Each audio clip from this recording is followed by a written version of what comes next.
वे कार्तिका को जबरदस्ती अपने साथ ले जाने की तैयारी कर रही थीं। कोने से व्हीलचेयर के पहियों के लुढ़कने की लगातार आवाज आ रही थी। कृष्ण द्वारा धकेले जाने पर अथर्व धीरे धीरे अंधेरे से बाहर निकला और सबकी नजरों के सामने आ गया। इस क्षण अनगिनत मेहमानों की आंखें चमक उठीं।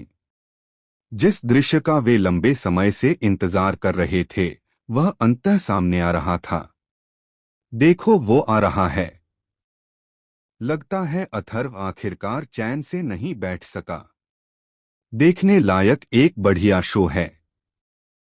पूर्व मंगेतर द्वारा दुल्हन को मौके पर ही छीन लेना। यह कहानी किसी फिल्म से कहीं ज्यादा रोमांचक है।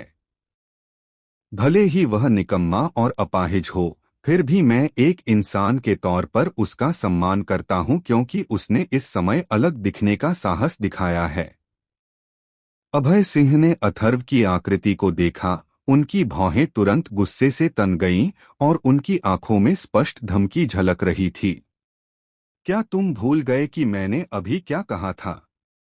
अब वापस जाओ। अथर्व ने ऐसा दिखाया मानो उसने कुछ सुना ही न हो, जिससे कृष को उसे धक्का देकर भोजघर के बिल्कुल बीचों बीच ले जाने का मौका मिल गया। प्रकाश की रोशनी में उसका पीला चेहरा असामान्य रूप से शांत दिखाई दे रहा था। कार्तिका ने अथर्व को देखा। पहले तो वह चौंक गई, फिर उसकी आंखों में गहरी चिंता झलक उठी। भाई अथर्व। अथर्व ने उसे हल्की सी मुस्कान दी और आश्वस्त करने वाला इशारा किया। मुख्य मेज पर ने अपना वाइन का गिलास मेज पर जोर से पटका और घृणा भरे भाव से खड़ी हो गई।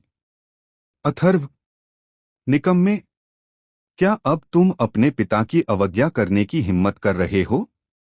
जल्दी वापस जाओ। यहां खुद को मूर्ख मत बनाओ। दंपति की गुस्से भरी फटकार का सामना करते हुए अथर्व ने केवल मुस्कुरा दिया। उन्होंने पूरे हॉल का जायजा लिया। उनकी आवाज तेज नहीं थी, फिर भी वह स्पष्ट रूप से सभी के कानों तक पहुंच गई। तुम सचमुच बहुत निर्दयी हो। क्या मुझे एक बड़े भाई के रूप में बाहर आकर बधाई देने की अनुमति नहीं है? जैसे ही ये शब्द बोले गए, सभी के चेहरे पर आश्चर्य के भाव आ गए। यहां तक कि ने भी उसे कुछ संदेह की दृष्टि से देखा। क्या आप इतनी कृपा करेंगे? अथर्व के चेहरे पर मुस्कान और चौड़ी हो गई। बेशक, मुझे उन्हें बधाई देनी चाहिए। वह रुका। उसकी निगाह तेजस की ओर मुड़ी, जो अभी भी अपने मुंह में पेस्ट्री ठूस रहा था, और उसकी आवाज अचानक ऊंची हो गई। अब जबकि तेजस मूर्ख बन गया है, वह अभी भी ये परिवार की हमारी खूबसूरत और आकर्षक युवती से सगाई कर सकता है। आखिरकार कोई तो मेरे बेवकूफ छोटे भाई की अच्छे से देखभाल कर पाएगा। क्या आपको नहीं लगता कि मुझे उनके बड़े भाई के रूप में सामने आकर उन्हें बधाई देनी चाहिए? जैसे ही ये शब्द बोले गए, अभय सिंह और मीरा के भाव तुरंत नाटकीय रूप से बदल गए। भोजघर में भी हंगामा मच गया था। इसके अलावा कमलेश ने भौहें चढ़ा लीं। उसकी तीखी निगाहें तुरंत अथर्व पर टिक गईं और उसने गहरी आवाज में पूछा, तेजस बेवकूफ बन गया?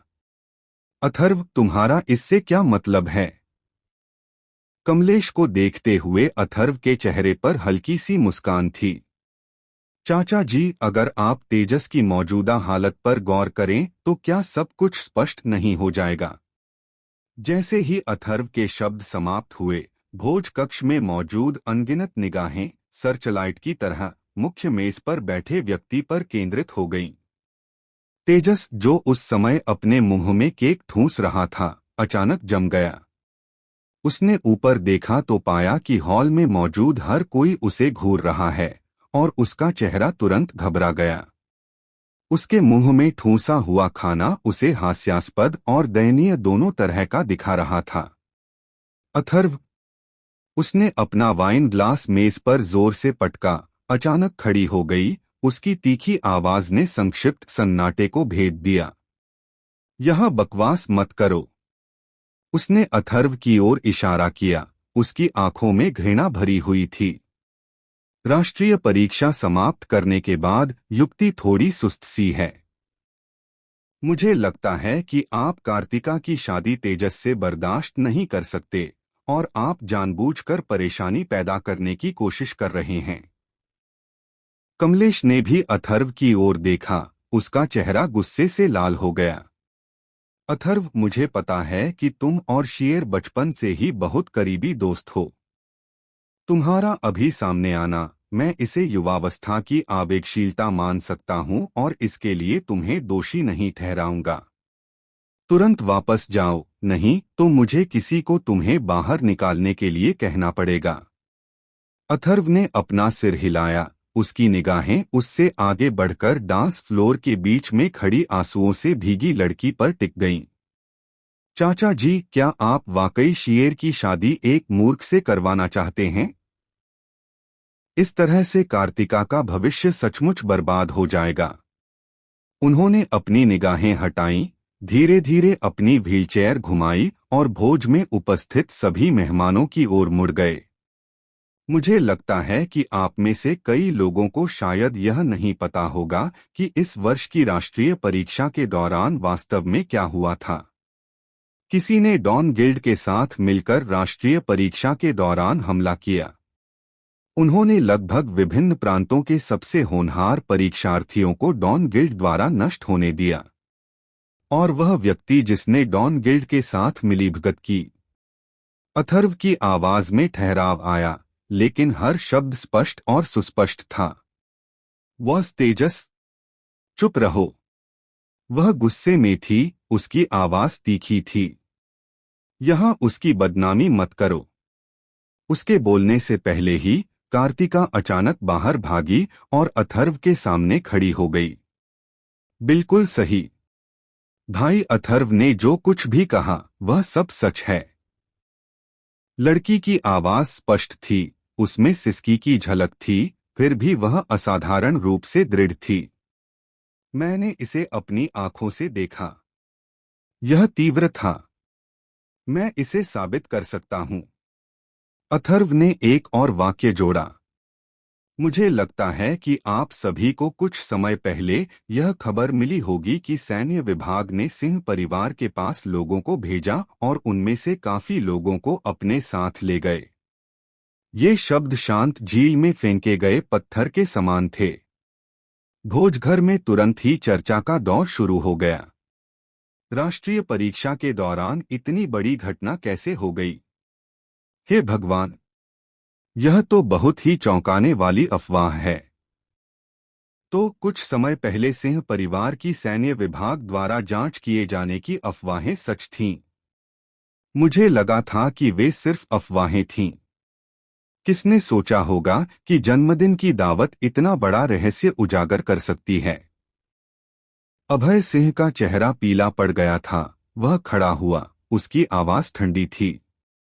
बकवास। अगर तेजस ने वाकई डॉन गिल्ड के साथ मिलीभगत की होती तो क्या हम अभी भी यहाँ बिल्कुल ठीक ठाक खड़े होते? अथर्व धीरे से हंसा। क्या यह सब आपकी अच्छी पत्नी की बदौलत नहीं है? मुझे कहना पड़ेगा कि राजसी राजधानी के चौहान परिवार की शक्ति वास्तव में अपार है। अभय सिंह की अभिव्यक्ति ठिठक गई। अथर्व ने उसकी बात अनसुनी कर दी और विषय बदल दिया। मुद्दे पर वापस आते हैं। राष्ट्रीय परीक्षा के दौरान डॉन गिल्ड के जोरावर के पास तेजस था। फिर जब वह तेजस के शरीर से अलग हुआ तो उसने अपनी आत्मा को क्षति पहुंचाई। अब तेजस की आत्मा क्षतिग्रस्त हो गई है और उसकी मानसिक क्षमता 5 साल के बच्चे से अधिक नहीं होगी। मुझे बताओ, अगर वह मूर्ख नहीं है तो वह क्या है? अभय सिंह और मीरा का दिल तेजी से डूब गया। उन्होंने एक दूसरे की ओर देखा। दोनों ने एक दूसरे की आंखों में स्पष्ट रूप से सदमे को देखा। उन्होंने तेजस की क्षतिग्रस्त आत्मा के बारे में कभी किसी से बात नहीं की थी। अथर्व को इतनी स्पष्ट जानकारी कैसे थी? अब तक कमलेश भी शांत हो चुका था। वह वास्तव में सिंह परिवार के साथ जुड़ना चाहता था, या यूं कहें कि सिंह परिवार के पीछे मौजूद चौहान परिवार के साथ जुड़ना चाहता था। लेकिन अपनी बेटी की शादी एक मूर्ख से करना बिल्कुल अलग बात थी। उनकी तीखी निगाहें एक बार फिर अथर्व पर टिक गईं। क्या आपने जो कहा वह सच है? अथर्व ने तेजस की ओर इशारा किया। अगर आपको मेरी बात पर यकीन नहीं है तो आप उनसे खुद पूछ सकते हैं। क्या वह वहीं नहीं बैठा है? भूष। सबकी निगाहें एक बार फिर तेजस पर टिक गईं। तेजस ने अपना सिर नीचे झुका रखा था, कोई भी उसके चेहरे के भाव नहीं देख पा रहा था। लेकिन जिनकी निगाहें तेज थीं, वे देख सकते थे कि उसका शरीर अनियंत्रित रूप से कांपने लगा था। जल्दी से तेजस के पास गई, उसका हाथ पकड़ा और केवल उन दोनों को सुनाई देने वाली आवाज में फुसफुसाकर उसे आश्वस्त किया। कीर, डरो मत। आगे कुछ मत बोलना, सब कुछ मां पर छोड़ दो। तेजस ने अपना सिर झुकाया और धीरे से सहमति में गुनगुनाया।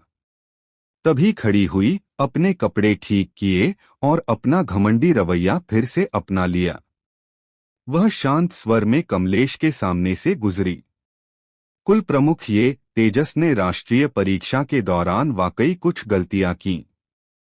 लेकिन उसने डॉन गिल्ड के साथ मिलीभगत नहीं की, बल्कि डॉन गिल्ड ने उसका इस्तेमाल किया। मैं स्वीकार करता हूं कि युक्ति के दिमाग में इस समय कुछ समस्याएं चल रही हैं। हालांकि हमने उनके इलाज के लिए देश के सर्वश्रेष्ठ महान चिकित्सक को पहले ही ढूंढ लिया है और मुझे विश्वास है कि उन्हें पूरी तरह से ठीक होने में ज्यादा समय नहीं लगेगा। अपनी बात समाप्त करने के बाद उसने सीधे कमलेश की ओर देखा। उसकी आवाज न तो विनम्र थी और न ही दबंग। आज का दिन खुशी का अवसर होना चाहिए और हम इसे ज्यादा खराब नहीं बनाना चाहते। दोनों बच्चों की भागीदारी से हमारे दोनों परिवारों के बीच संबंध मजबूत हो रहे हैं, यह एक अच्छी बात है। लेकिन अगर अब आप इस निकम्मे अथर्व की एकतरफा बातों पर विश्वास करना चुनते हैं तो हमारे सिंह परिवार के पास कोई और विकल्प नहीं बचेगा। वह कुछ देर रुकी, उसके होठों पर एक ठंडी सी घृणा झलक रही थी। अगर ऐसी नौबत आई तो सिंह और ये परिवारों के बीच का विवाह रद्द कर दिया जाएगा। हमारे तेजस ही तुम्हारे ये परिवार की पुत्री के अयोग्य हैं। पीछे हटने का दिखावा करने की यह रणनीति असाधारण रूप से अच्छी तरह से खेली गई। कमलेश के चेहरे पर तुरंत नरमी आ गई। उसने झट से हाथ हिलाया और उसके चेहरे पर फिर से मुस्कान लौट आई। श्रीमती सिंह, आप क्या कह रही हैं? बेशक मैं अथर्व के एकतरफा दावों पर विश्वास नहीं करूंगा। मैं आपको आश्वस्त करता हूं कि कार्तिका और उनके योग्य भतीजे तेजस के बीच की सगाई अभी भी कायम है। एक बार जब मेरे प्यारे भतीजे तेजस का मानसिक स्वास्थ्य थोड़ा ठीक हो जाएगा तो हम उनके विवाह के लिए एक अच्छा दिन चुन लेंगे। यह कैसा रहेगा? अथर्व की भौहें तन गईं। उन्होंने इस महिला को कम आका था कि चालाकी को, और उससे भी बढ़कर कमलेश की सहनशीलता। तेजस पहले से ही ऐसा है और आप फिर भी लगातार चापलूसी करने की कोशिश कर रहे हैं। क्या अभय सिंह ने आपकी पैतृक कब्र को अपवित्र किया या क्या उन्होंने और उनकी पत्नी ने आपको हत्या करते हुए देखा? अथर्व ने मन ही मन आह भरी। ऐसा लग रहा था कि उसे कोई और कदम उठाना पड़ेगा। जैसे ही और कमलेश खुशी खुशी बातें कर रहे थे और माहौल धीरे धीरे सहज हो रहा था। मुख्य मेज पर तेजस, जिसका सिर नीचे झुका हुआ था, अचानक अपने टखने पर ठंडक महसूस करने लगा।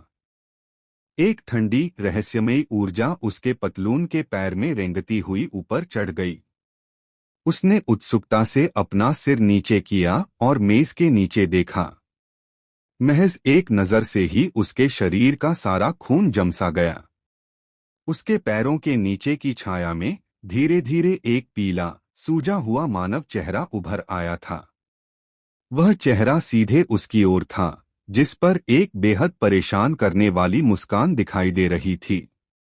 काले रंग के नुकीले नाखूनों वाले पंजों की एक जोड़ी चुपचाप उसके टखने पर रेंगती हुई धीरे धीरे कसती जा रही थी। भूत, एक भूत। तेजस के मुंह से अचानक एक तीखी, विकृत चीख निकल पड़ी। वह बुरी तरह डर गया था, जैसे किसी बिल्ली की पूंछ पर किसी ने पैर रख दिया हो। वह अचानक अपनी सीट से उछल पड़ा। उसने अपने दोनों हाथों और पैरों का इस्तेमाल किया, रेंगते और घिसटते हुए उसकी जांघ को कसकर पकड़ लिया। माँ, वहां भूत है। मेज के नीचे भूत है। वह फूट फूट कर रो रहा था, उसकी आवाज असीम भय से भरी हुई थी। मैं बहुत डरी हुई हूं माँ, मैं बहुत डरी हुई हूं। वह बुरी तरह रोने और कांपने लगा। एक गर्म तरल पदार्थ उसकी पैंट की टांग से नीचे बह गया, जिससे महंगी कालीन पर जल्दी से एक बड़ा, गहरा दाग लग गया। वातावरण में दुर्गंध फैल गई। वह डर के मारे पेशाब ही कर बैठा था। दिन दहाड़े सिंह परिवार के सम्मानित दत्तक पुत्र ने सचमुच अपनी पैंट गीली कर ली। उपस्थित अतिथियों के चेहरों के भाव अविश्वसनीय रूप से जीवंत थे। पहले सदमा, फिर हैरानी। अंत में कई लोगों ने हताशा में अपने सिर नीचे कर लिए। उनके कंधे बुरी तरह कांप रहे थे और वे अपने गले से फूटने वाली हंसी को दबाने की पूरी कोशिश कर रहे थे। कुछ समय के लिए स्थिति बेहद असहज हो गई थी। कमलेश मंच पर मुंह खोले खड़ा था और इस बेतुके दृश्य के कारण उसके मुंह से निकलने वाले विनम्र शब्द जबरदस्ती उसके गले में अटक गए। उसका चेहरा पहले पीला पड़ा, फिर सफेद पड़ गया और अंत में गहरे हरे रंग का हो गया। उसे अपनी जांघ पर गर्म गीलापन महसूस हुआ और उसका पूरा शरीर अकड़ गया। उसने तेजस की ओर देखा, जो उसकी जांघ से लिपटा हुआ था और 3 साल के बच्चे की तरह रो रहा था, और अपमान और गुस्से की लहर सीधे उसके सिर में दौड़ गई। उसका चेहरा तनावग्रस्त था और उसके नाखून उसकी हथेलियों में गहरे धंसे हुए थे। आखिर चल क्या रहा है? वह फुफकारते हुए बोली, हर शब्द उसके दांतों के बीच से मुश्किल से निकल रहा था। भूत, मेज के नीचे भूत है। तेजस अभी भी भयभीत होकर मुख्य मेज की ओर इशारा करते हुए अपनी आवाज में भय से भरा हुआ था। कितना डरावना! माँ, मुझे डर लग रहा है। कमलेश का चेहरा गंभीर था और उसने तुरंत अपने बगल में खड़े एक नौकर पर चिल्लाते हुए कहा, जाकर देखो। 2 नौकर तुरंत आगे बढ़े, नीचे झुके और मुख्य मेज के नीचे सावधानी पूर्वक निरीक्षण किया। कुछ देर बाद वे खड़े हो गए और कमलेश की ओर सिर हिलाकर अभिवादन किया। कुलपति जी, यहाँ कुछ भी छिपा हुआ नहीं है। नहीं, मैंने सचमुच देखा। सचमुच भूत है। तेजस विलाप करता रहा, उसकी आवाज और भी दयनीय होती जा रही थी। चुप रहो। अंततः उसका धैर्य टूट गया। उसने हिंसक रूप से उसका हाथ झटक दिया और गुस्से से फटकार लगाई, क्या तुमने हमें काफी शर्मिंदा नहीं किया है? अब उसकी वहां रुकने की कोई इच्छा नहीं थी। आज उस निकम्मे तेजस व्यक्ति ने उसकी और पूरे सिंह परिवार की प्रतिष्ठा को पूरी तरह से बर्बाद कर दिया था। अब उसे एक कुलीन महिला के व्यवहार की परवाह नहीं थी। उसने तेजस की बाह पकड़ ली और उसकी चीखों को अनसुना करते हुए उसे जबरदस्ती बाहर घसीट लिया। अभय सिंह का चेहरा भी बेहद बदसूरत था। वह तेजी से कमलेश के पास गया और अपने चेहरे पर एक ऐसी मुस्कान लाने की कोशिश की जो रोने से भी ज्यादा बदसूरत थी। भाई, मैं वास्तव में सभी का मनोबल गिराने के लिए क्षमा चाहता हूं। मैं केयर को किसी और दिन माफी मांगने के लिए जरूर भेजूंगा। अभी हमें विदा लेनी होगी। बोलने के बाद वह मुड़ा और अथर्व को ध्यान से देखा। फिर वह जल्दी से उसके पीछे गया, जल्दी में भागते हुए। एक सुनियोजित तरीके से आयोजित सगाई की दावत एक हास्यास्पद तमाशे में तब्दील हो गई। सिंह परिवार के तीनों सदस्यों के अस्तव्यस्त होकर चले जाने के बाद भोजघर का माहौल तुरंत ही शांत हो गया। फुसफुसाहटें ज्वार की तरह उठने लगीं। हे भगवान, आज की यह यात्रा सचमुच व्यर्थ नहीं गई। मुझे वास्तव में इतना शानदार शो देखने को मिला। वह तेजस सचमुच मूर्ख है जो सबके सामने अपनी पैंट गीली कर देता है। यह अभय सिंह सचमुच बदनसीब है। उसका अपना बेटा लकवाग्रस्त हो गया और उसका गोद लिया हुआ बेटा मूर्ख बन गया। मुझे लगता है कि सिंह परिवार में उसकी स्थिति अब पूरी तरह से अनिश्चित है। कार्तिका को इस बात की परवाह नहीं थी कि दूसरे लोग क्या चर्चा कर रहे हैं। उसने अपनी स्कर्ट उठाई और तेजी से अथर्व के पास दौड़ गई। उसके गालों पर अब भी आंसुओं के निशान थे, लेकिन उसकी निर्मल आंखें कृतज्ञता से भरी हुई थीं। भाई अथर्व, आपका बहुत बहुत धन्यवाद मेरे लिए खड़े होने और बोलने के लिए।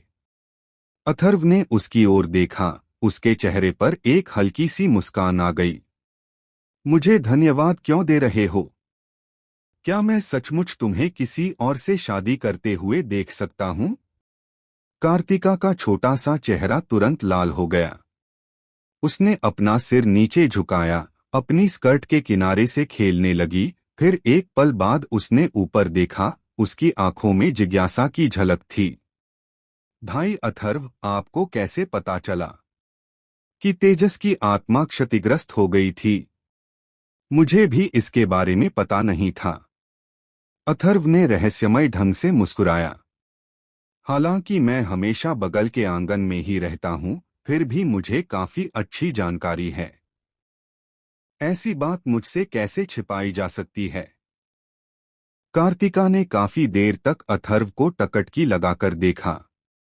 उसने अचानक फुसफुसाते हुए कहा, भाई अथर्व, मुझे अचानक ऐसा लग रहा है कि आप बहुत बदल गए हैं।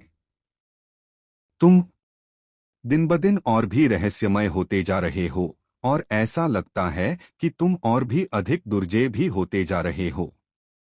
ऐसा लगता है जैसे आप एक अलग ही इंसान बन गए हों। अथर्व के दिल की धड़कन रुक गई, लेकिन उनके चेहरे की मुस्कान अपरिवर्तित रही और उनकी आंखें और भी गहरी हो गईं। उन्होंने धीरे से आह भरी, कार्तिका, तुमने शायद सबसे बुरे हालात से उबरना वाली कहावत नहीं सुनी होगी। इसका मतलब यह है कि जब किसी व्यक्ति को गतिरोध की स्थिति में धकेल दिया जाता है, जब वह बिल्कुल नीचे गिर जाता है, तो वह खुद को बचाने के लिए जी जान से संघर्ष करना शुरू कर देगा। उनकी आवाज बहुत धीमी थी, फिर भी बेहद सच्ची थी। आप मेरी मौजूदा स्थिति जानते हैं। अगर मैं नहीं बदला होता तो शायद मुझे बहुत पहले ही उसकी वजह से मौत के घाट उतार दिया गया होता। बहुत पहले। अगर मैं नहीं बदला होता तो मुझे अब आपके सामने पेश होने का अवसर नहीं मिलता। अथर्व ने कार्तिका की आंखों में गहराई से देखा। तो क्या आप मेरे इस बदलाव को स्वीकार कर सकते हैं? कार्तिका की आंखें फिर से लाल हो गईं, उनकी गहराई में आंसू चमक रहे थे।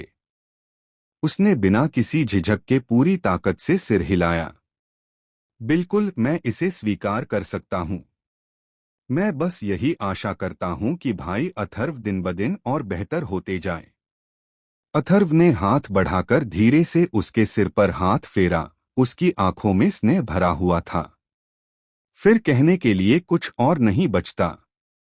आपको बस इतना जानना है कि मुझमें चाहे कितना भी बदलाव आ जाए, आपके प्रति मेरा स्नेह कभी नहीं बदलेगा।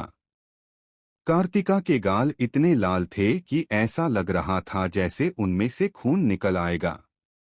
उसने अपनी पलकें झुका लीं, उसकी आवाज मच्छर की भिनभिनाहट जितनी धीमी थी। मैं भी। खांसी खांसी। दोनों के बीच के सौहार्दपूर्ण वातावरण में अचानक ही एक तेज खांसी ने खलल डाल दिया। कमलेश चलकर उनके पास आया। उसका चेहरा गुस्से से लाल था और उनकी अंतरंग मुद्रा को देखकर उसकी आंखें फड़क रही थीं। कोई छोटी बच्ची को उसके कमरे में आराम करने के लिए वापस ले जाए। इसके बाद कार्तिका ने अनिच्छा से अथर्व की ओर देखा और दो नौकरानियों ने उसे आधा सहारा देते हुए और आधा घसीटते हुए वहां से दूर ले गईं। इसके बाद कमलेश मंच पर आए और कुछ सरल शब्दों में शाम के भोज के समापन की घोषणा की और अतिथि एक एक करके जाने लगे। कृष अथर्व को धक्का दे रहा था और जाने की तैयारी कर रहा था। एक पल इंतजार करें। कमलेश की आवाज पीछे से आई। अथर्व ने अपना सिर घुमाया। कमलेश ने उसकी ओर देखा। उसके चेहरे पर जटिल भाव थे। आज आपने जो हंगामा खड़ा किया है उससे सिंह परिवार, खासकर वह महिला, इसे बिल्कुल भी नहीं जाने देगी। अपना ख्याल रखें। अथर्व ने सिर हिलाया। याद दिलाने के लिए धन्यवाद अंकल। जब कृष्ण ने अथर्व को धक्का देकर दूर कर दिया और वह पीछे हटता चला गया तो कमलेश काफी देर तक वहीं जड़वत खड़ा रहा। वह मन ही मन आ भरे बिना नहीं रह सका। अथर्व का हृदय स्वभाव और पद्धतियां युवा पीढ़ी के बीच बिल्कुल अद्वितीय थीं। कितना अफसोस की बात है, वह लकवाग्रस्त है। एसयूवी सड़क पर स्थिर गति से चलते हुए वापस बगल के आंगन की ओर चली गई। रात गहरी थी और कार की खिड़की के बाहर शहर की नियॉन लाइटें प्रकाश की लंबी लकीरों में फैली हुई थीं। अथर्व यात्री सीट पर पीछे की ओर झुक गया और आंखें बंद करके आराम करने लगा। अचानक उसने अपनी आंखें खोल दी। उसकी नजर रियरव्यू मिरर पर पड़ी। काली कार की बत्तियों के कुछ बिंदु रात में चुपचाप खुलती हुई जानवरों की आंखों की तरह न तो बहुत दूर और न ही बहुत पास पीछे पीछे आ रहे थे। अथर्व के होठों पर एक ठंडी मुस्कान तैर रही थी। वे इतनी जल्दी दस्तक देने क्यों आ गए? ऐसा लगता है कि मेरे प्यारे पिता का वास्तव में पिता पुत्र की कोई भावना छोड़ने का इरादा नहीं है। गाड़ी किनारे लगाकर रुक जाओ। अथर्व ने उदासीनता से बात की। कृष्ण ने निःसंदेह कुशलतापूर्वक स्टीयरिंग व्हील घुमाया और धीरे धीरे कार को सड़क के किनारे रोक दिया। पीछे चल रही कुछ काली सेडान कारें भी धीमी हो गई, जिससे एक अर्धघेरा बन गया और एसयूवी पूरी तरह से अवरुद्ध हो गई। कार के दरवाजे खुल गए। काले सूट पहने 5 या 6 हट्टे कट्टे आदमी उदासीन भावों के साथ एक एक करके कारों से बाहर निकले। वे सीधे अथर्व की कार की ओर चले गए। उनका नेतृत्व कर रहे व्यक्ति ने कार की खिड़की पर दस्तक दी। कृष्ण ने खिड़की नीचे की और तुरंत ही दमन की एक ठंडी अनुभूति उन पर छा गई। उस व्यक्ति ने कार के अंदर बैठे अथर्व को भावहीन निगाहों से देखा। उसकी आवाज में कोई भावना नहीं थी। प्रथम युवा गुरुजी आपकी उपस्थिति चाहते हैं। कृपया हमारे साथ सहयोग करें और हमारी कार में वापस लौटें। अथर्व कार में बिना हिलेडुले बैठा रहा। वापस जाओ और अभय सिंह को बता दो कि मैं अब सिंह परिवार का सदस्य नहीं हूं। मैं वापस नहीं लौटूंगा। यह सुनकर उस ताकतवर नेता के चेहरे पर थोड़ी सी अधीरता झलक उठी। अगर ऐसा है तो हमें असभ्य होने के लिए दोष न दें। गुरु ने आदेश दिया है, तुम्हें आज ही लौटना होगा। मुख्य अभिनेता ने बोलना समाप्त किया और अपने बगल में बैठे अपने अधीनस्थ की ओर देखा। अधीनस्थ कर्मचारी तुरंत समझ गया और आगे बढ़ा।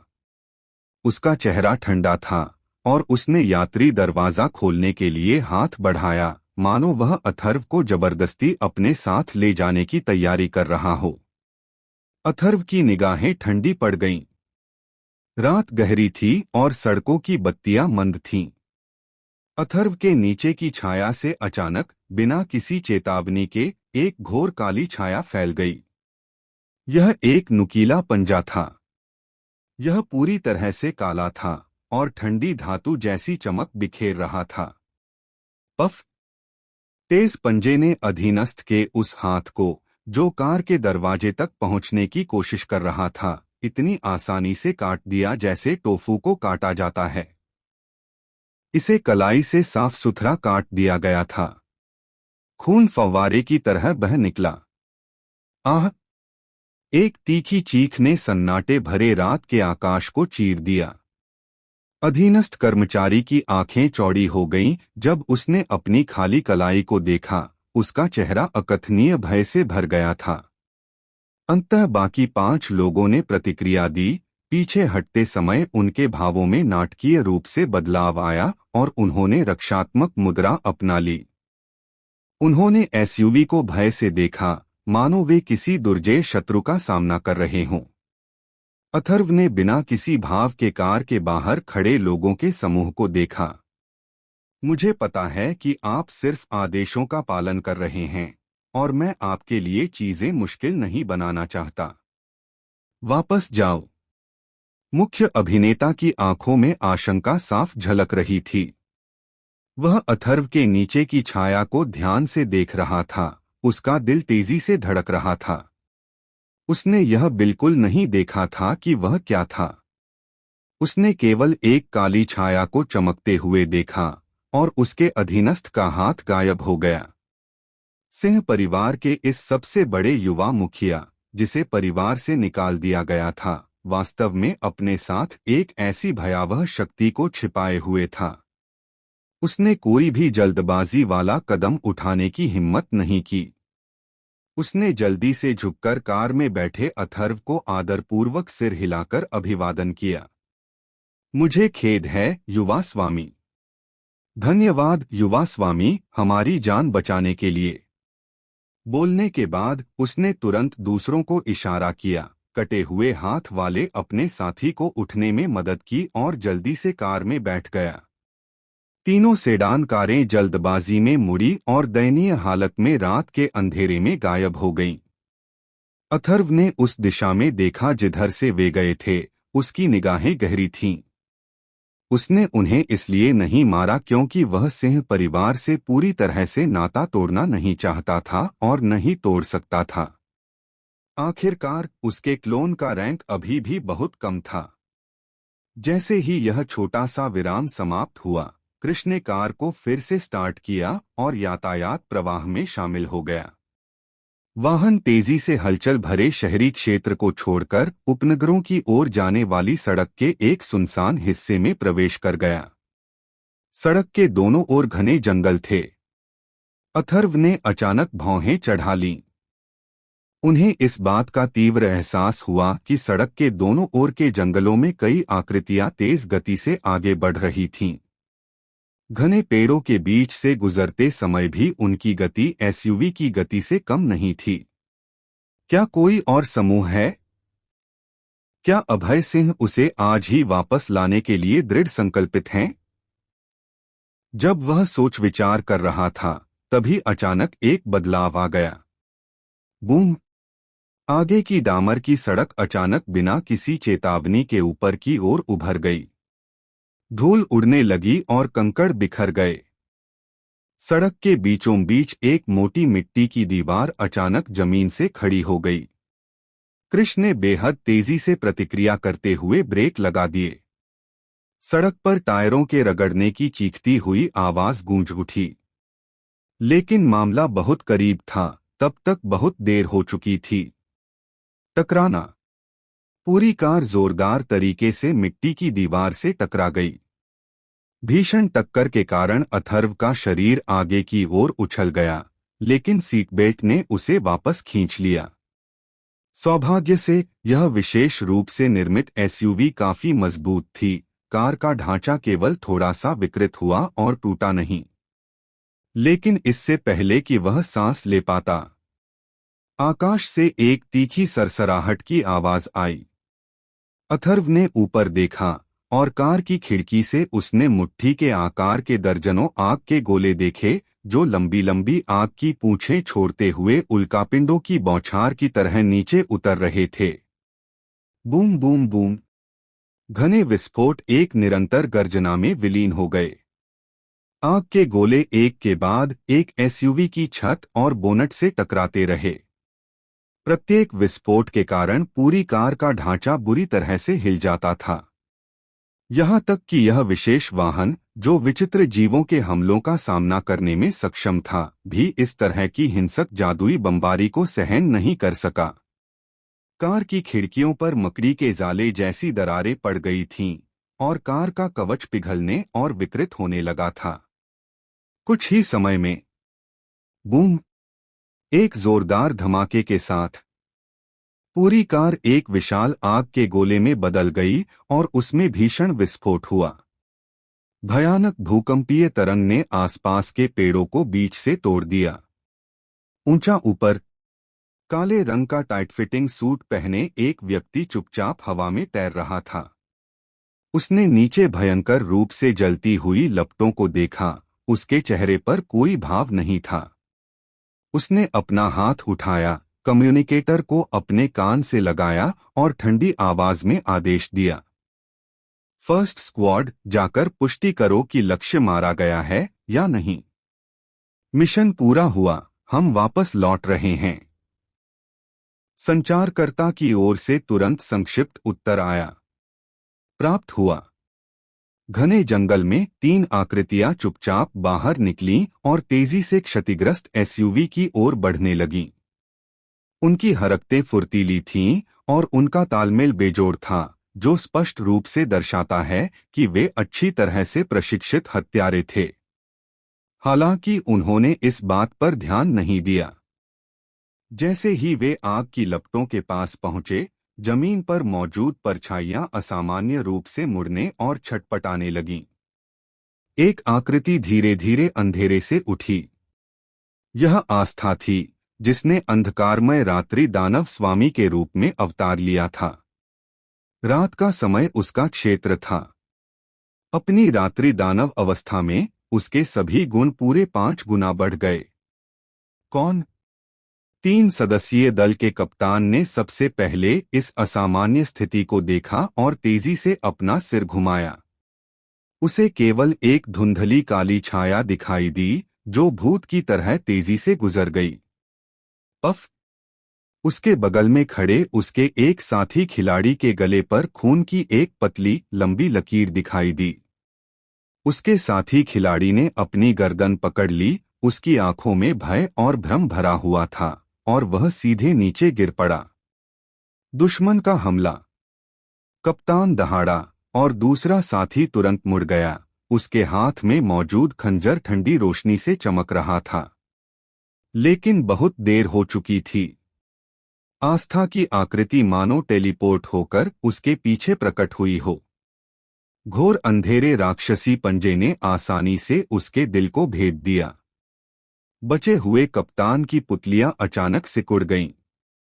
वह दुश्मन का चेहरा भी नहीं देख पाया था। उसे केवल इतना महसूस हुआ कि एक ठंडी, जानलेवा भावना उस पर मजबूती से टिक गई है। वह भागना चाहता था, लेकिन उसके पैर इतने भारी लग रहे थे मानो उनमें सीसा भरा हो। अगले ही पल उसने देखा कि एक पीला, पतला हाथ उसके माथे को सहला रहा है। फिर उसकी दुनिया अनंत अंधकार में डूब गई। ऊंचा ऊपर काले कपड़े पहने उस व्यक्ति ने भौहें चढ़ा लीं। क्या चल रहा है? अपने नाइट विजन डिवाइस के जरिए उसने देखा कि उसके द्वारा भेजे गए पहले दस्ते के सभी सदस्यों ने कुछ ही सेकंड के भीतर अपने जीवन के संकेत खो दिए थे। लेकिन उसने कभी स्पष्ट रूप से यह नहीं देखा था कि उन्हें किसने मारा था। कुछ तो गड़बड़ है, फिर भी कुछ लोग कैसे बच गए? उसके बोलते ही टकराना!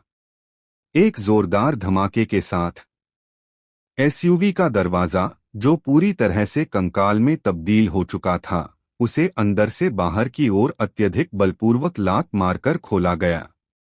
जलते हुए मलबे से कृष्ण की पर्वत जैसी आकृति उभरी। उसने अपनी बाहों में अक्षुण्ण अथर्व को थामे रखा था। अथर्व का चेहरा कठोर था। उसकी निगाहों में स्पष्ट रूप से हत्या का इरादा झलक रहा था। लोगों का यह समूह अभय सिंह द्वारा पहले भेजे गए समूह से बिल्कुल अलग था। पिछला समूह तो बस उसे वापस ले जाना चाहता था, लेकिन इस समूह का मकसद शुरू से ही उसकी जान लेना था। हवा में मौजूद काले वस्त्रधारी व्यक्ति ने अथर्व को पूरी तरह से सुरक्षित देखा और उसके चेहरे पर अविश्वास का भाव आ गया। इतने भीषण हमले के बाद और कार के पूरी तरह से नष्ट हो जाने के बावजूद यह आदमी मरा नहीं। यह कैसे संभव हुआ? लेकिन अभी सदमे का समय नहीं था। उन्होंने तुरंत संचारक के माध्यम से नए आदेश जारी किए। दूसरी टुकड़ी, तीसरी टुकड़ी, तुरंत जाओ और लक्ष्य को नष्ट करो। समझा? समझा? हालांकि इन दोनों दस्तों को अभी अभी आदेश मिले थे। अगले ही पल कम्युनिकेटर से अचानक एक कराहने की आवाज आई। रुको, आखिर ये चीज क्या है? आह! इसके बाद कम्युनिकेटर से चीखों की एक श्रृंखला सुनाई दी। दूसरी टुकड़ी, तीसरी टुकड़ी, क्या हो रहा है? कृपया जवाब दीजिए, क्या हो रहा है? हालांकि इसके काफी समय बाद तक कोई प्रतिक्रिया नहीं मिली। बस लगातार स्थैतिक सरसराहट की आवाज। 1 मिनट पहले आस्था ने अंधेरे में छिपी हुई अन्य 2 टुकड़ियों की स्थिति पर सटीक निशाना साधा। उसके शरीर से घनी शैतानी ऊर्जा बेकाबू होकर प्रवाहित हो रही थी। यह शैतानी ऊर्जा उसके सामने एकत्रित और संकुचित हुई, अंततः एक शुद्ध काली छाया में ठोस रूप धारण कर ली। वह परछाई पतली और मानवाकार थी, लेकिन उसमें चेहरे की कोई विशेषता नहीं थी। वह पूरी तरह से बहती हुई परछाइयों से बनी थी। दानव छाया प्रकटीकरण LV1। यह एक बिल्कुल नया कौशल था जिसे आस्था ने 15वीं रैंक पर पहुंचने के बाद समझा था। प्रभाव राक्षसी ऊर्जा का उपभोग करके एक शैडो असैसिन बनाता है। जितनी अधिक राक्षसी ऊर्जा का उपभोग होगा, शैडो असैसिन उतना ही शक्तिशाली होगा। नाइट डेमन अवस्था में शैडो असैसिन के सभी गुण 3 गुना बढ़ जाते हैं। मारे गए प्रत्येक शत्रु इकाई की आत्मा और मांस का उपभोग करके एक नया शैडो असैसिन उत्पन्न होता है। अवधि 10 मिनट, कोई कूलडाउन नहीं। अगले ही पल आस्था और उसका शैडो असैसिन धनुष की डोरी से छोड़े गए 2 तीरों की तरह अलग अलग दिशाओं में चले गए और अलग हो गए। घने जंगल में एक खामोश नरसंहार घटित हुआ। दूसरी टुकड़ी के तीनों सदस्य दूर से आती गोलीबारी की रोशनी को सावधानी पूर्वक देख रहे थे। अचानक उनके पीछे के अंधेरे से एक काली परछाई उभर आई। शैडो असैसिन एक काली बिजली की तरह पलक झपकते ही टीम के बिल्कुल पीछे मौजूद एक तीरंदाज पर झपटा। छायादार तलवार से गला कटने से पहले तीरंदाज मुश्किल से एक छोटी सी कराही भर पाया था। वह क्या है? अन्य 2 योद्धाओं ने प्रतिक्रिया दी और तुरंत पीछे मुड़ गए। लेकिन उन्होंने जो देखा, उसे देखकर उनकी आत्माएं भय से कांप उठीं। तीरंदाज का शव तेजी से सिकुड़ रहा था और सूखकर एक मृत शरीर में बदल रहा था। और उसके बगल में एक नया शैडो असैसिन धीरे धीरे आकार लेने लगा। 1 के मुकाबले 3 की स्थिति तुरंत 1 के मुकाबले 2 की हो गई। नहीं, यह 2 के मुकाबले 2 की लड़ाई थी। दोनों योद्धा सदमे से उबर भी नहीं पाए थे कि 2 काली परछाइयों ने अलग अलग कोनों से एक साथ हमले किए। यह लड़ाई महज 10 सेकंड में समाप्त हो गई। वे दोनों योद्धा भी सूखकर 2 शवों में बदल गए। 4 शैडो असैसिन्स तेजी से घने जंगल में गायब हो गए। जंगल के दूसरी ओर आस्था ने भी तीसरी टुकड़ी को आसानी से हरा दिया। 1 मिनट से भी कम समय में घने जंगल में घात लगाकर बैठे 2 विशिष्ट दस्ते, जिनमें कुल 6 लोग शामिल थे, पूरी तरह से नष्ट हो गए। ऊंचा ऊपर काले कपड़े पहने उस व्यक्ति ने चाहे जितनी बार भी पुकारा, संचारक की ओर से कोई प्रतिक्रिया नहीं मिली। उसके दिल में एक अशुभ आशंका फैल गई। उसने नीचे की ओर देखा। कुछ समय बाद नीचे खड़े हट्टे कट्टे आदमी द्वारा पकड़े गए युवक ने उसकी उपस्थिति को भांपते हुए अपना सिर ऊपर उठा लिया। आग की रोशनी युवक के चेहरे पर झिलमिला रही थी। उसके होठों के कोने धीरे धीरे एक चाप में मुड़ गए। उस मुस्कान को देखकर हवा में लटके काले कपड़े पहने उस आदमी को अपने सिर की त्वचा पर झुनझुनी सी महसूस हुई। आसमान में काफी ऊपर काले कपड़े पहने उस आदमी का दिल अचानक बैठ गया।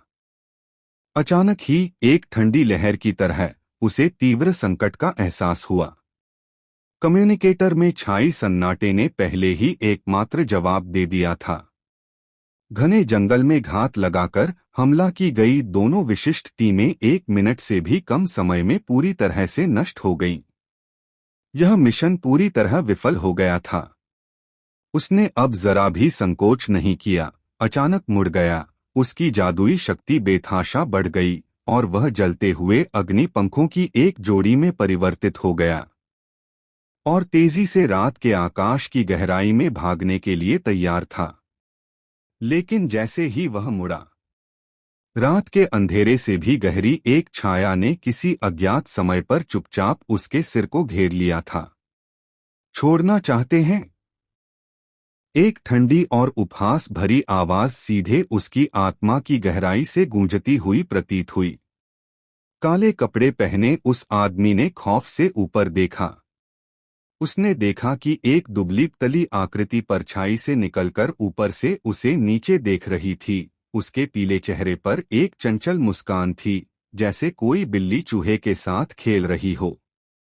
यह आस्था थी जो अथर्व द्वारा नियंत्रित थी। हरामी! काले कपड़े पहने हुए व्यक्ति ने दहाड़ मारी। जीवित रहने की सहज प्रवृत्ति ने उसके डर पर विजय प्राप्त कर ली। उसके पंख हिंसक रूप से फड़फड़ाए। उसका शरीर एक अग्नियाग के उल्कापिंड में बदल गया। पीछे हटने के बजाय आगे बढ़ते हुए सीधे आस्था की ओर बढ़ गया। वह भली भांति जानता था कि ऐसे मायावी हत्यारे का सामना करते हुए लगातार भागने से केवल मृत्यु ही प्राप्त होगी। अपनी जान जोखिम में डालकर लड़ने से ही शायद उम्मीद की एक किरण जग सकती है। ध्वजती अग्नि सर्प। उसने अपने हाथों को बलपूर्वक आगे बढ़ाया। प्रचंड अग्निमय जादुई शक्ति का विस्फोट हुआ, जो हवा में कई विशालकाय अग्निमय सर्पों में परिवर्तित हो गया, जिन्होंने अपने भयंकर मुंह खोल दिए, दहाड़ते हुए आस्था को चारों दिशाओं से काट डाला। प्रत्येक उग्र सर्प में भयावह रूप से उच्च तापमान समाहित था। वह जहां से भी गुजरता, हवा विकृत हो जाती थी। इस बात को पल भर में पिघला देने में सक्षम इस हमले का सामना करते हुए भी आस्था की मुस्कान अपरिवर्तित रही। जिस क्षण अग्निमय सर्प उसके निकट आए, उसी क्षण उसकी आकृति अचानक धुएं के एक गुबार में बदल गई और उसके पीछे की छाया में विलीन हो गई। कई अग्निप्रवण सर्प अपने लक्ष्य से चूक गए और हवा में ही फट गए, जिससे आकाश अग्निवर्षा से भर गया। काले वस्त्र पहने उस व्यक्ति का दिल घबरा गया। एक पल भी रुकने की हिम्मत न करते हुए उसने अपने आग जैसे पंखों को फड़फड़ाकर भागना जारी रखा। लेकिन वह 100 मीटर से भी कम दूरी तक ही उड़ पाया था। कुछ ही दूरी पर परछाई का स्थान हिलने लगा। आस्था की आकृति फिर से प्रकट हुई और उसने शांतिपूर्वक उसका रास्ता रोक दिया। आपकी गति बहुत धीमी है। धत तेरी की! काले वस्त्र पहने उस व्यक्ति का चेहरा पीला पड़ गया। उसे पहले ही यह एहसास हो चुका था कि रात के वातावरण में वह इस प्रेतवाधित शत्रु से कभी पीछा नहीं छुड़ा पाएगा। उसने अपने दांत भींचे, अपने हाथों को आपस में जोड़ा और उसकी जादुई शक्ति बिना किसी संकोच के फूट पड़ी। धधकती नरक की कोठरी। बूम! उन्हें केंद्र में रखकर आग के मोटे खंभे आकाश में ऊपर उठे और पल भर में एक विशाल गोलाकार अग्निपिंजरे में विलीन हो गए, जिसने उन्हें और आस्था दोनों को घेर लिया। उस धधकते पिंजरे के अंदर तापमान तेजी से बढ़ गया। भीषण अग्नि तत्व भड़क उठे, जिससे मृत्यु का एक क्षेत्र बन गया। यह उसकी सबसे बड़ी नियंत्रण क्षमता थी। एक बार फंस जाने पर उसी रैंक का कोई भी शक्तिशाली व्यक्ति जिंदा जलकर राख हो जाता। देखते हैं इस बार तुम कैसे छिपते हो, काले कपड़े पहने उस आदमी ने भयंकर भाव से कहा। आस्था ने जलती हुई अग्निदीक्षा की ओर चारों ओर देखा और अंततः उसके चेहरे पर स्वीकृति का एक संकेत दिखाई दिया। दिलचस्प, उसने धीमी आवाज में कहा। अगले ही पल उसने अपना हाथ उठाया और अपने सामने काले कपड़े पहने हुए व्यक्ति की ओर हल्के से उंगलियां चटकाईं। दर्जनों गहरे काले राक्षसी ऊर्जा विषैले सांपों की तरह फूट पड़ी और तुरंत ही उस आदमी के अंगों और शरीर के चारों ओर लिपट गईं। क्या? काले कपड़े पहने हुए व्यक्ति बेहद घबरा गया था। वह हताशा से छटपटाने लगा और आग की लपटों को इन तंतुओं को जलाकर राख करने के लिए उकसाने लगा। लेकिन ये परछाइयां, जो शुद्ध राक्षसी ऊर्जा से बनी थीं, अविश्वसनीय रूप से कठोर थीं और आग की झुलसा देने वाली गर्मी से बिल्कुल भी नहीं डरती थीं। वह मकड़ी के जाले में फंसे पतंगे की तरह था, हिलने डुलने में असमर्थ। आस्था की आकृति मानो इत्मीनान से टहलते हुए भयंकर ज्वालाओं के बीच से गुजरी और धीरे धीरे उसके आगे चलने लगी। अब मेरी बारी है। उसने अपना हाथ उठाया, अपनी पांचों उंगलियों को एक साथ मिलाकर। Shadow demon claw. नहीं! काले कपड़े पहने उस व्यक्ति ने हताशा भरी दहाड़ मारी। पफ! शैडो डेमन क्लॉ ने उसकी छाती को साफ साफ भेद दिया। उसके भीतर हिंसक राक्षसी ऊर्जा फूट पड़ी। उसके शरीर पर मौजूद अग्निमय पंख और धधकती नरक की पिंजरा बिजली खो चुके बल्बों की तरह अचानक बुझ गए। उसका पूरा शरीर बेबस होकर आकाश से नीचे गिर पड़ा। बूम! उस व्यक्ति का शरीर जमीन पर बुरी तरह गिरा, जिससे एक गहरा मानव आकार का गड्ढा बन गया। वह गड्ढे की तलहटी में पड़ा था, लगभग बेबस। उसके मुंह से लगातार खून और आंतरिक अंगों के टुकड़े बह रहे थे। उनका स्वास्थ्य बेहद नाजुक स्थिति में था। एक आकृति चुपचाप गड्ढे के किनारे प्रकट हुई। यह आस्था थी। अथर्व ने अपनी आस्था को नियंत्रित करते हुए धीरे धीरे गड्ढे में उतरकर उस व्यक्ति के पास पहुंचे।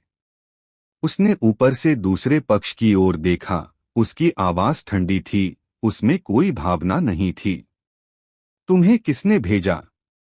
अगर तुम ईमानदारी से अपना जुर्म कबूल कर लेते हो तो मैं तुम्हें तुरंत मौत देने पर विचार कर सकता हूं।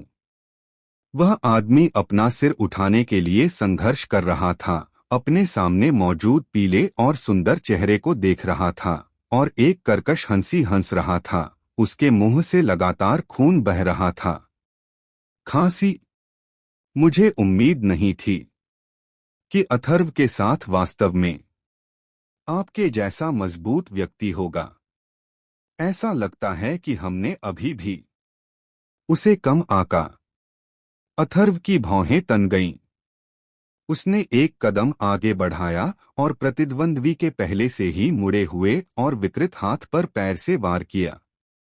दरार! रात के सन्नाटे में हड्डियों के टूटने की कर्कश आवाज विशेष रूप से कर्कश थी। आह! उस आदमी ने दर्द भरी कराह निकाली और तुरंत उसके माथे पर ठंडे पसीने की बड़ी बड़ी बूंदें आ गईं। अथर्व का पैर धीरे धीरे नीचे की ओर दबाव डालता रहा।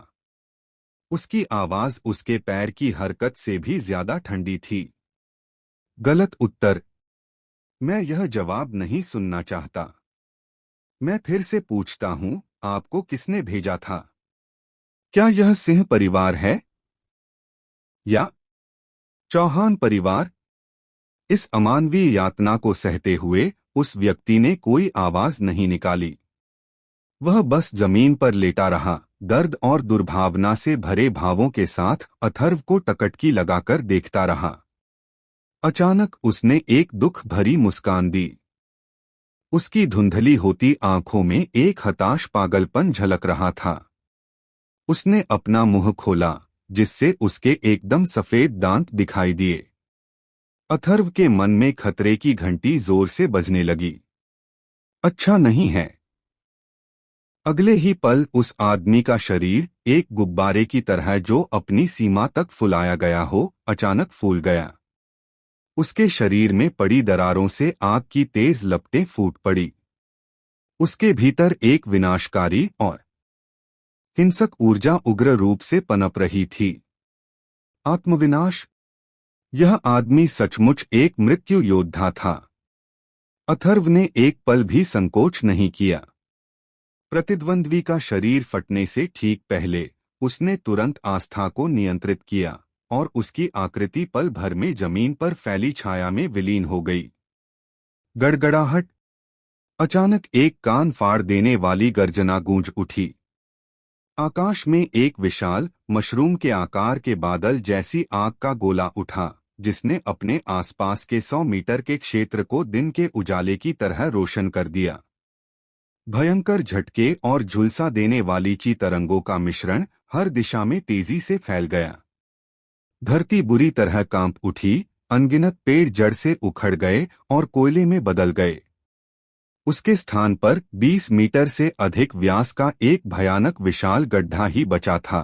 गड्ढे की तलहटी की मिट्टी जलकर चिकनी हो गई थी और उससे अभी भी घना धुआं निकल रहा था। काफी समय बाद विस्फोट के बाद के प्रभाव धीरे धीरे कम हो गए। दूर स्थित एक विशाल वृक्ष की छाया से एक आकृति धीरे धीरे उभरी। अथर्व ने अपने सामने के अराजक दृश्य को देखा, फिर जमीन पर बिखरे जलते हुए शव के टुकड़ों को देखा और मन ही मन शिकायत करने से खुद को रोक नहीं पाया। इतनी निर्णायक मृत्यु प्राप्त करके क्या तुम खुद को शौर्य समझते हो? फिर उसकी चेतना तेजी से आस्था के शरीर से अलग होकर एक सुनसान सड़क पर उसके मुख्य शरीर में लौट आई। कृष अथर्व को अपनी पीठ पर लादे हुए अत्यंत तेज गति से आगे बढ़ रहा था। वह जंगल से होते हुए उपनगरीय विला की ओर बढ़ रहा था। अथर्व कृष्ण की चौड़ी और मजबूत पीठ पर लेटा हुआ था। उसका चेहरा थोड़ा पीला पड़ गया था। पुनर्जन्म के बाद से यह पहली बार था जब उनके मुख्य शरीर को इस तरह के घातक संकट का सामना करना पड़ा था।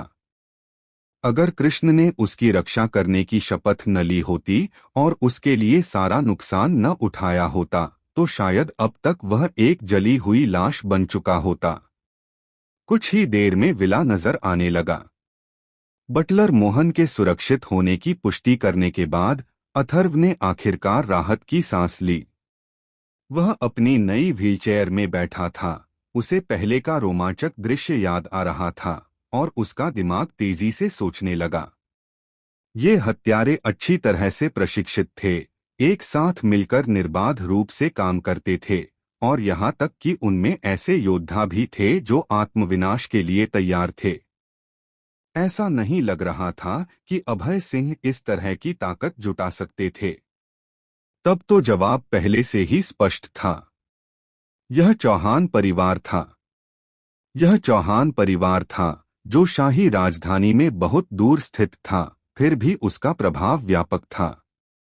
क्या ऐसा हो सकता है कि कार्तिका के जन्मदिन के भोज में उनके कार्यों ने उच्च और शक्तिशाली लोगों को पूरी तरह से क्रोधित कर दिया हो? क्या वह इतनी अधीर थी कि वह उसे पूरी तरह से खत्म करना चाहती थी, जो उसके लिए एक कांटा बनकर खड़ा था?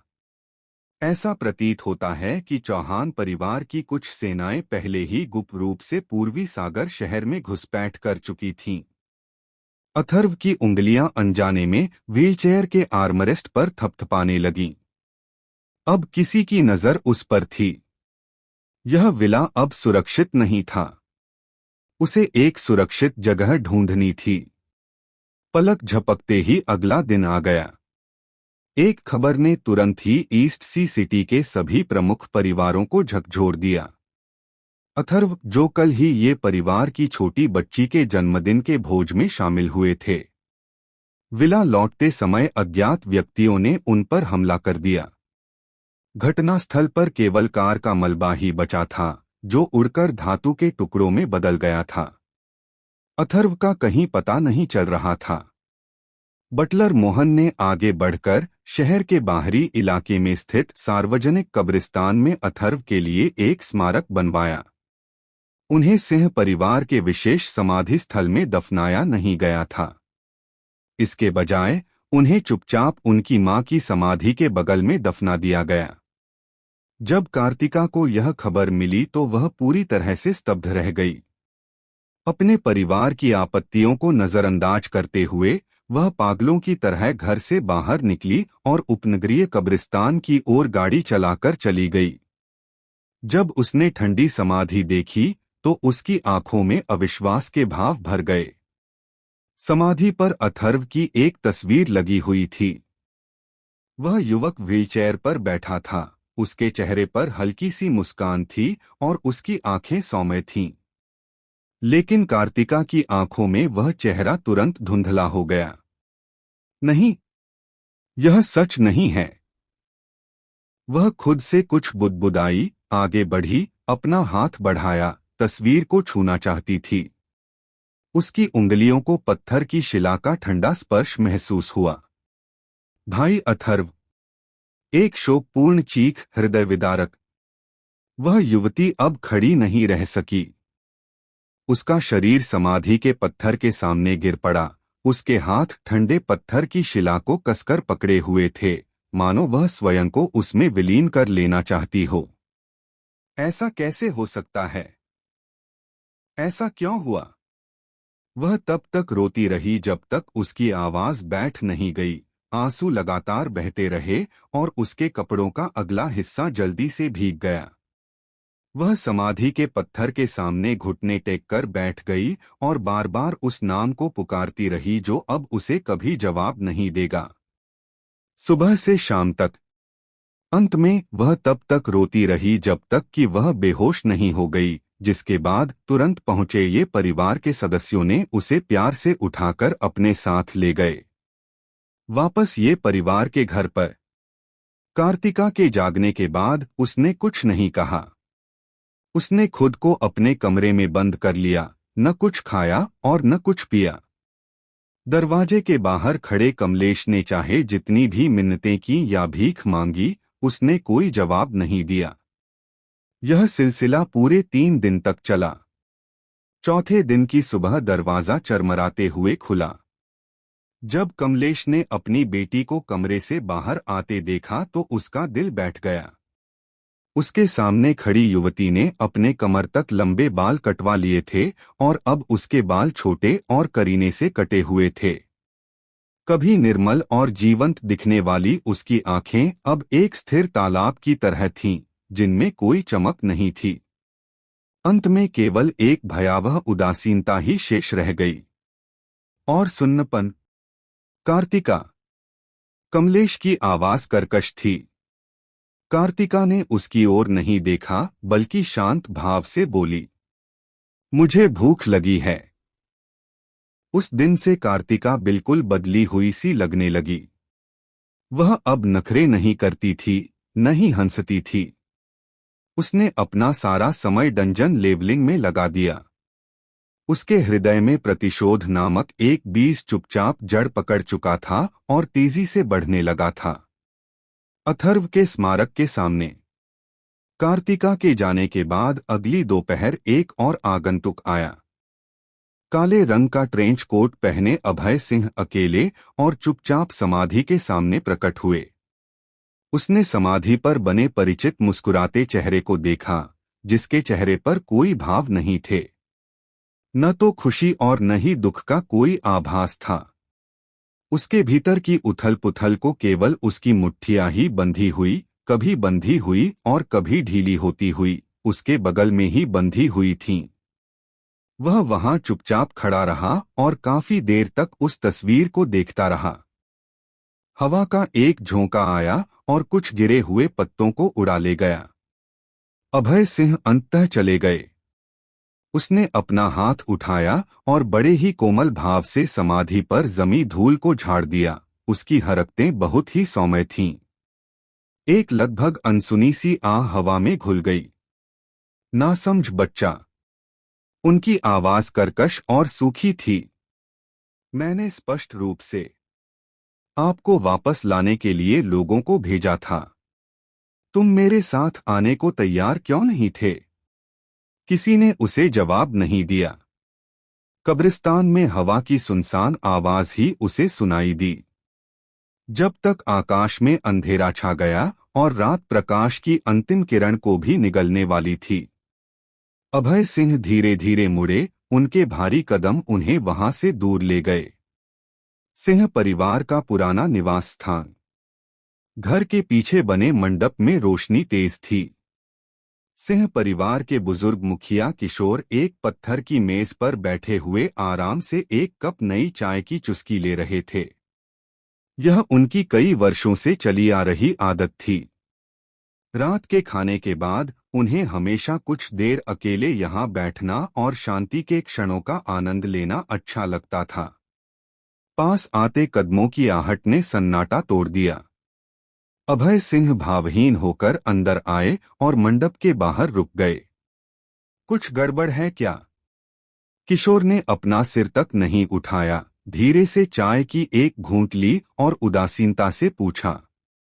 अभय सिंह एक पल के लिए चुप रहे, फिर उन्होंने ऊपर देखा। उनकी आवाज में कोई भावना नहीं थी।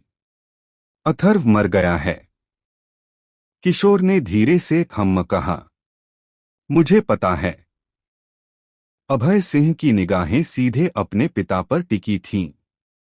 क्या तुमने उसे मारने के लिए लोगों को भेजा था? किशोर ने यह सुना और अंततः अपनी चाय का कप नीचे रख दिया। उसने धीरे से अपना सिर उठाया और उसकी धुंधली बूढ़ी आंखों में एक चंचल चमक दिखाई दी। उसने अपने बेटे की ओर देखा और जवाब में प्रश्न पूछ बैठा। क्या क्या आप शायद उसका बदला लेने के बारे में सोच रहे हैं? अभय सिंह का हृदय अचानक संकुचित हो गया। उसके पैरों के तलवों से लेकर सिर तक एक सिहरन दौड़ गई। वह तुरंत होश में आ गया, जल्दी से अपना सिर नीचे कर लिया और अपनी सारी भावनाओं को गहराई से दबा दिया। उसने दांत पीसते हुए दो शब्द मुश्किल से बोले, मैं ऐसा करने की हिम्मत नहीं करूंगा। पवेलियन में एक बार फिर सन्नाटा छा गया। केवल किशोर के चाय पीने की धीमी और सुकून भरी आवाज सुनाई दे रही थी। काफी देर बाद उन्होंने फिर से बात की। उनकी आवाज इतनी शांत थी मानो वे किसी मामूली बात पर चर्चा कर रहे हों। अगर वह एक अच्छे व्यवहार वाले अपंग व्यक्ति होने के नाते उस विला में आज्ञाकारी रूप से रहता, तो स्वाभाविक रूप से मैं उस पर हाथ नहीं उठाता। लेकिन उन्हें ऐसा बिल्कुल नहीं करना चाहिए था। उन्हें बाहर आकर तेजस और कार्तिका के लिए सब कुछ खराब नहीं करना चाहिए था। तेजस ने राष्ट्रीय परीक्षा में जो कुछ किया, उसके कारण चौहान परिवार की ओर से हमसे कुछ हद तक असंतोष है।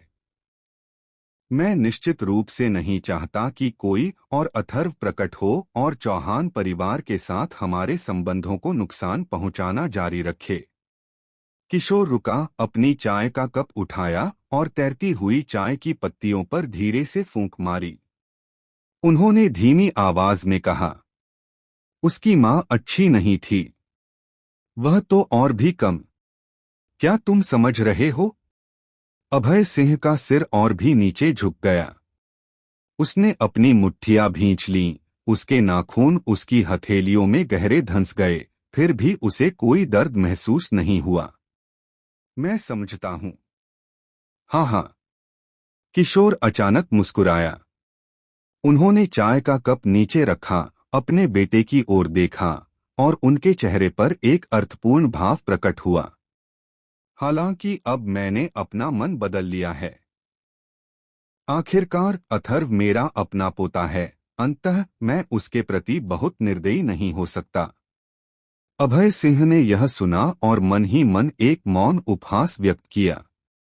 वह व्यक्ति मर चुका है, राख में तब्दील हो चुका है। अब अपना मन बदलने की बात कहने का क्या फायदा? हालांकि किशोर के अगले शब्द अभय सिंह पर बिजली की तरह गिरे, जिससे वह पूरी तरह से अपनी जगह पर जम गया। अथर्व मरा नहीं है। अभय सिंह ने अचानक ऊपर देखा, उनकी आंखें चौड़ी हो गईं। उसे लगा कि वह मतिभ्रम का शिकार हो रहा है। किशोर ने उसके हैरान चेहरे को देखा और उसके चेहरे पर मुस्कान और चौड़ी हो गई। वह कुर्सी पर पीछे की ओर झुक गया और दिल खोलकर हंस पड़ा। हाँ हाँ हाँ, ये लड़का न सिर्फ मरा नहीं, बल्कि उसने उन सभी लोगों को भी मार डाला जिन्हें मैंने उसे मारने के लिए भेजा था। वह काफी गहराई से छिपा हुआ है, सचमुच काफी गहराई से छिपा हुआ है। ऐसा लगता है कि उसके बारे में कोई ऐसा रहस्य है जिसे हम में से कोई नहीं जानता। साथ ही वह अपनी मौत का नाटक करके